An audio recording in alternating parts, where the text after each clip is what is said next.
salaamaaleykum gaay yi aji maas di jeexasaa mag ji ñoqale ci kaw ak yeneen boy yi borom sikkin boobu ñoo bokk groupe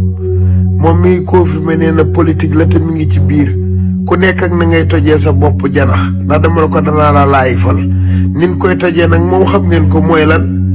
dajale nit ñi comme niñ leen di naxee nii na leen dañuy liggéey jël 40 yi noonu nan mën a déglu benn problème man maa lay déglu leen jërëjëf amul benn problème man maa lay xaar takku naa ba dëgër an ci laay fi bu la neex sa dugal ma jël ma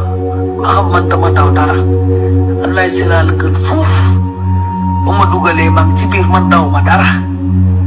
politique la maa ngi ci biir groupe politique bi yaa ngi dégg te dafa taxaw ku ci nekk am nga droit defee sa politique nu mu la safee ku ci nekk am nga droit tojee sa bopp ji ndax nu mu la safee